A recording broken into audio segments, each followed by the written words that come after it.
नमस्ते छात्रों, आज हम लेखन विभाग के अंतर्गत आने वाला महत्वपूर्ण पाठ जिसका नाम है निबंध लेखन, इसका अध्ययन करेंगे।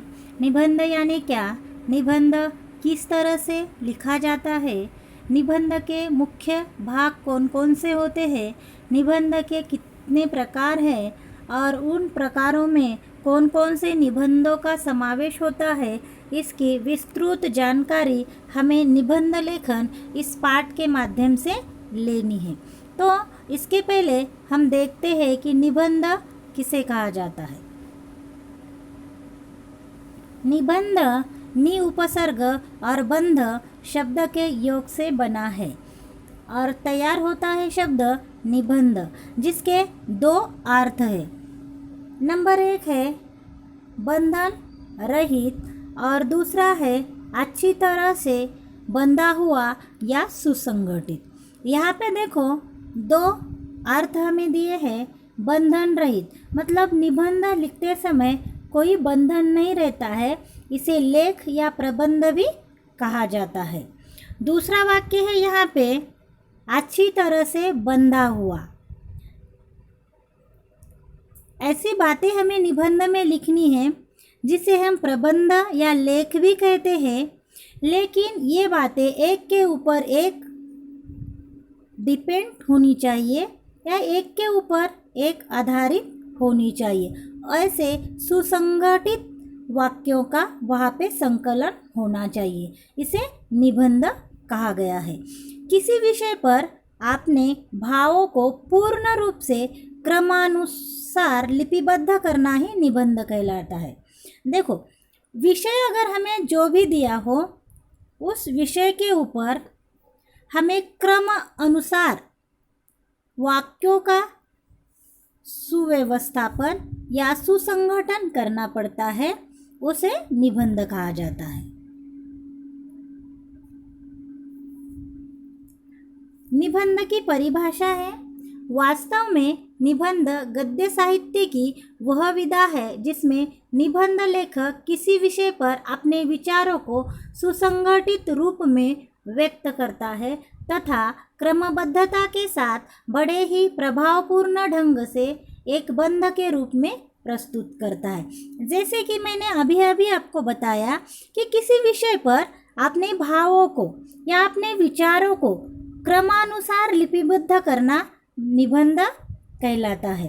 इस परिभाषा में भी वही बताया है कि निबंध एक गद्य साहित्य है, गद्य साहित्य की विधा है जिसमें लेखक किसी विषय पर अपने विचारों को सुसंगठित रूप से व्यक्त करता है, क्रमबद्धता के साथ भावपूर्ण ढंग से उसे लिखता है, उसे निबंध कहा गया है। निबंध लिखते समय कुछ बातों का हमें ध्यान रखना चाहिए, जैसे कि निबंध किसी एक उद्देश्य अथवा किसी एक विषय को ही लेकर लिखना चाहिए। निबंध लिखते समय जो विषय दिया जाता है उसी विषय को लेकर हमें निबंध लिखना है। मतलब उस विषय में हमें, अगर हम पहले पैराग्राफ में या परिच्छेद में लिख रहे हैं उस विषय का महत्व, तो नीचे हमें उस विषय के बारे में उलट पुलट वाक्य नहीं लिखने हैं। इसीलिए किसी उद्देश्य के अनुसार हमें निबंध लेखन करना चाहिए। दूसरा वाक्य है, निबंध लेखन से पहले विषय से संबंधित जानकारी को उचित ढंग से क्रमबद्ध कर लेना चाहिए। विषय को पढ़ना है, विषय पढ़ने के बाद उस विषय से संबंधित जानकारी मन ही मन में हमें क्रमबद्ध पद्धति से उसे लगाना है और उसके बाद हमें निबंध के पॉइंट्स या कुछ वाक्य लिखने हैं। तीसरा वाक्य यहाँ पे दिया है, निबंध की भाषा सरल एवं सरस तथा लेख सुसंगठित होनी चाहिए। निबंध लिखते समय भाषा सरल होनी चाहिए। जो पाठक निबंध को पढ़ेगा उसे वो भाषा समझ में आनी चाहिए। भाषा सुसंगठित होनी चाहिए, मतलब वाक्य जो होते हैं एक के ऊपर एक डिपेंड होने चाहिए। चौथा मुद्दा यहाँ पे दिया है, विचार क्रमबद्ध तथा आपस में संबंध रखने वाले होने चाहिए। जिस विषय पर हम निबंध लिख रहे हैं उस विषय के अनुसार हमें क्रमबद्ध तरीके से वाक्यों की रचना करनी है। पहला वाक्य हमने लिखा है तो दूसरा वाक्य उससे संबंधित होना चाहिए। ये बहुत ही महत्वपूर्ण बात है। निबंध को व्यर्थ विस्तार नहीं किया जाना चाहिए। जैसे कि निबंध अगर हम लिख रहे हैं तो विषय के अनुरूप भाषा होनी चाहिए और विषय के अनुसार निबंध की रचना होनी चाहिए। व्यर्थ या विपरीत बातों को हमें उस निबंध में नहीं लिखना है या उसका विस्तार नहीं करना है। तो निबंध लेखन में विषय के अनुसार निबंध लिखा जाता है। जहाँ तक हो सके वर्तनी शुद्ध होनी चाहिए। वर्तनी को बहुत महत्व दिया गया है। हमारी भाषा, हमारा लेखन का तरीका अच्छा होना चाहिए। व्याकरण के अनुसार उसमें कोई गलतियाँ नहीं होनी चाहिए। निबंध लेखन में विराम चिन्हों का पूरा ध्यान रखना चाहिए। मतलब निबंध में कुछ मुहावरों का हम उपयोग करते हैं, कुछ कहावतों का उपयोग करते हैं, कुछ तब हमें विराम चिन्हों का उपयोग करना चाहिए। कुछ महत्वपूर्ण वाक्य जो होते हैं उसे भी हमें इकहरा उदाहरण चिन्ह या दोहरा उदाहरण चिन्ह इस तरह के चिन्हों का उपयोग करके लिखना है। निबंध में किसी महापुरुष के कथन, कविता आदि की कुछ पंक्तियों को अथवा सूक्तियों का समावेश करके निबंध को प्रभावी बनाना चाहिए। जैसे कि कोई विषय पे हम निबंध लिख रहे हैं तो उस विषय से संबंधित कुछ कथन, कुछ महापुरुषों ने बताए गए वाक्य उसमें हमें लिखने हैं। कविता की कुछ पंक्तियाँ उस विषय से संबंधित होनी चाहिए। कुछ मुहावरे हैं, लोकोक्तियाँ हैं, सूक्तियाँ हैं, इसे भी हमें उस निबंध में लिखना है। इससे क्या होता है बच्चों कि निबंध जो है हमारा प्रभावशाली लगता है, प्रभावी होता है। इसीलिए हमें इन्हें लिखना बहुत महत्वपूर्ण होता है। निबंध की कुछ विशेषताएं हैं, जैसे कि निबंध प्रभावशाली व विषयानुरूप होना चाहिए, उसकी भाषा स्पष्ट होनी चाहिए, समस्त तथ्यों बिंदुओं पर चर्चा करनी चाहिए। मतलब निबंध के विषय के अनुसार हमें बिंदु लेने हैं, मतलब मुद्दों का विश्लेषण करना है। क्रमबद्धता एवं तारतम्यता होनी ज़रूरी है। हमारी जो भाषा शैली होती है या हमारे लिखने का जो तरीका होता है वो क्रमबद्ध होना महत्वपूर्ण होता है। वर्तनी शुद्ध और विराम चिन्हों का उपयोग होना चाहिए। उचित जगह पे उचित विराम चिन्हों का उपयोग निबंध में होना ज़रूरी है। निर्धारित शब्द सीमा का ध्यान रखें।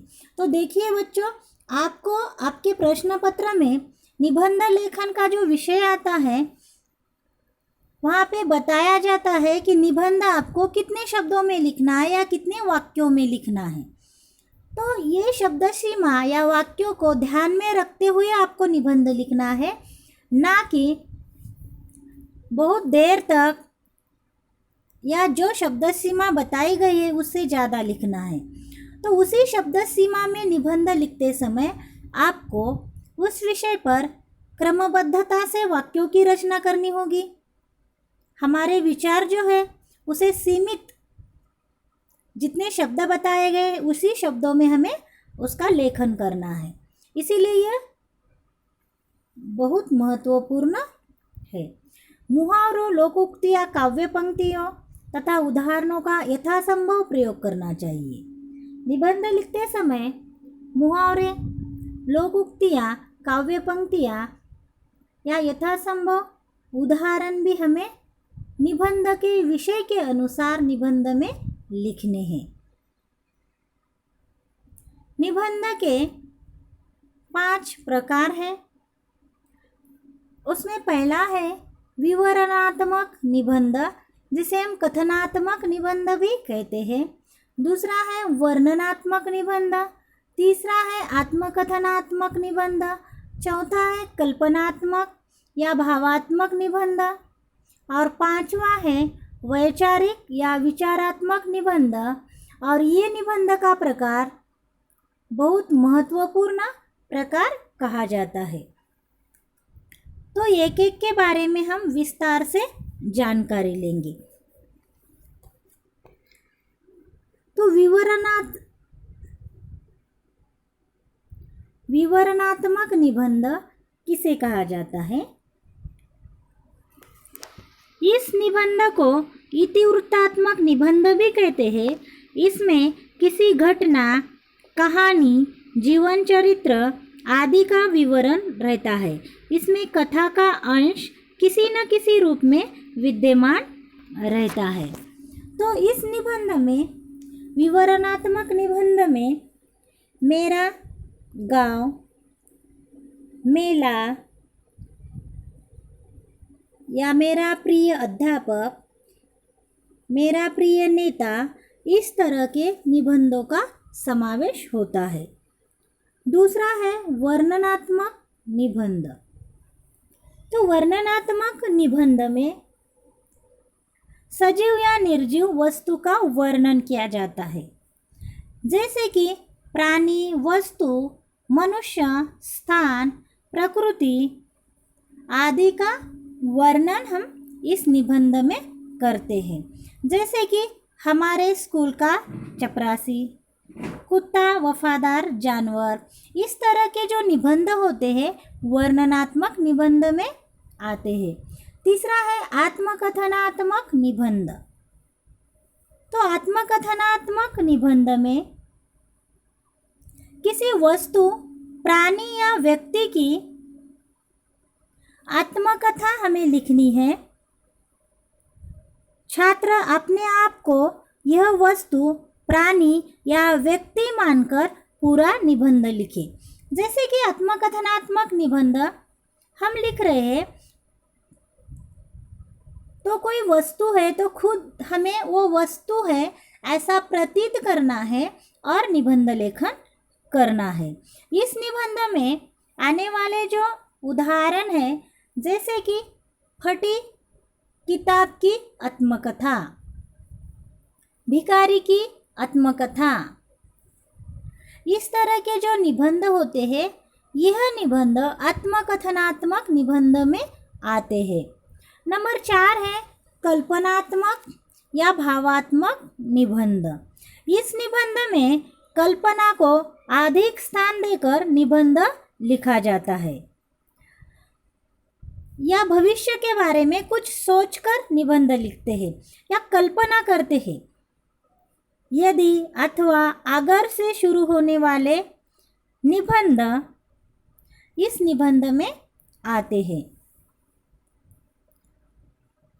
जैसे कि यदि मैं पंछी होता, यदि मैं प्रधानमंत्री होता, इस तरह के निबंध कल्पनात्मक या भावात्मक निबंध में आते हैं। नंबर 5 है विचारात्मक या वैचारिक निबंध। ये निबंध का प्रकार महत्वपूर्ण प्रकार माना जाता है। विचारात्मक निबंध में बुद्धि, गंभीर चिंतन एवं विचारों का महत्व अधिक होता है। इसमें कल्पना को स्थान नहीं दिया जाता है। किसी विषय पर पक्ष और विपक्ष में अथवा हानि और लाभ का विचार करके उसका प्रतिपादन किया जाता है। किसी विषय की समीक्षा करना, यह भी विचारात्मक निबंध में आता है। जैसे कि गरीबी एक अभिशाप, जीवन का लक्ष्य, प्रदूषण गंभीर समस्या, व्यायाम का महत्व, इस तरह के जो निबंध है वैचारिक निबंध में आते हैं। निबंध के कुछ प्रमुख अंग हैं और महत्वपूर्ण 3 अंग निबंध के कहे जाते हैं। इसमें है आरंभ, मध्य और तीसरा है उपसंहार। यहाँ पे शीर्षक के लिए भी मैंने महत्व दिया है। जैसे कि निबंध का पहला महत्वपूर्ण अंग होता है शीर्षक। निबंध का शीर्षक कौन सा है, इसके ऊपर हमें विचार करना है, सोचना है, कुछ वाक्यों का संगठन करना है और उस विषय के अनुसार हमें निबंध लेखन करना है। इसीलिए निबंध का जो शीर्षक होता है वो महत्वपूर्ण माना गया है। दूसरा है प्रस्तावना या भूमिका, जिसे हम आरंभ कहते हैं। निबंध का आरंभ प्रस्तावना से होता है। तो निबंध का आरंभ प्रभावशाली होना, आकर्षक होना आवश्यक होता है। इसमें किसी श्लोक, किसी काव्य पंक्ति का उपयोग करके हमें निबंध की शुरुआत करनी है। और निबंध की ये जो भूमिका होती है या प्रस्तावना होती है, जिसे हम आरंभ कहते हैं, ये मुद्दा निबंध के लिए महत्वपूर्ण होता है। दूसरा है विषय विस्तार या विषय वस्तु। इसे निबंध का मध्य कहा जाता है। निबंध के मध्य में विषय का प्रतिपादन किया जाता है या विषय वस्तु का विस्तार किया जाता है। निबंध को अनुच्छेदों में लिखना आवश्यक होता है। एक परिच्छेद दूसरे परिच्छेद के अनुसार होना, ये भी महत्वपूर्ण होता है। विषय में तर्कपूर्ण चिंतन करके निबंध लिखना चाहिए। विषय से संबंधित तथ्य, आंकड़े, उदाहरण आदि का समावेश भी विषय वस्तु में होना महत्वपूर्ण है। सुझाव, निदान, समाधान, उपाय आदि मुद्दों का विचार करना आवश्यक है। तो इसी तरह से निबंध की विषय वस्तु का विस्तार किया जाता है। और अंत में आता है निबंध का उपसंहार। निबंध का उपसंहार यानी निबंध का समापन वहाँ पे हमें करना है। तो निबंध के अंत में विषय का विश्लेषण करते हुए अपना मत भी प्रस्तुत करना आवश्यक होता है। उपसंहार में पूरे निबंध का निष्कर्ष 3-4 पंक्तियों में लिखा जाता है और यहाँ पे निबंध हमें समाप्त करना है। यहाँ पे मैंने एक निबंध का उदाहरण लिया है। निबंध किस तरह से लिखा जाता है या निबंध में कौन कौन से मुद्दों को महत्व दिया जाता है। तो यहाँ पे जो विषय है, कुछ महत्वपूर्ण मुद्दे दिए गए हैं और इस मुद्दों के आधार पे हमें त्यौहार, संस्कृति के वाहक, हमारे जो त्यौहार होते हैं, यह त्यौहार हमारे संस्कृति का वहन किस तरह से करते हैं, इस विषय के ऊपर हमें निबंध लेखन करना है। तो प्रस्तावना लिखते समय सबसे पहले हमें प्रस्तावना लिखते समय त्यौहार और संस्कृति विषय के अनुसार हमें प्रस्तावना करनी है। त्यौहार और संस्कृति का परिचय हमें प्रस्तावना करते हुए या निबंध का आरंभ करते हुए लिखना है। उसके बाद आता है विषय वस्तु। विषय वस्तु में हमें विषय का विस्तार करना है। तो कौन कौन से मुद्दों को ध्यान में रखते हुए हमें निबंध लिखना है, जैसे कि त्योहारों का महत्व, त्योहारों का महत्व हमारे लिए क्या मायने रखता है, ये लिखना है। उसके बाद मनाए जाने के कारण, हम त्यौहार मनाते हैं, इसके क्या कारण है, ये भी हमें वहाँ पे लिखना है। त्योहारों के प्रकार कौन कौन से हैं, इसका भी जिक्र निबंध में करना जरूरी है। राष्ट्रीय एकता के प्रतीक, हमारे जो त्यौहार होते हैं, जैसे कि राष्ट्रीय त्यौहार है और सांस्कृतिक त्यौहार है, तो राष्ट्रीय एकता के प्रतीक मतलब राष्ट्रीय एकता को किस तरह से त्यौहार बांध कर रखते हैं, इसका भी विवेचन इस निबंध में होना जरूरी है। हमारे सांस्कृतिक त्यौहार होते हैं, यह त्यौहार हमारे संस्कृति के वाहक होते हैं, इसके ऊपर हमें विस्तृत चर्चा करके निबंध लिखना है और एक परिच्छेद दूसरे परिच्छेद के ऊपर डिपेंड होना चाहिए, ये भी महत्वपूर्ण है।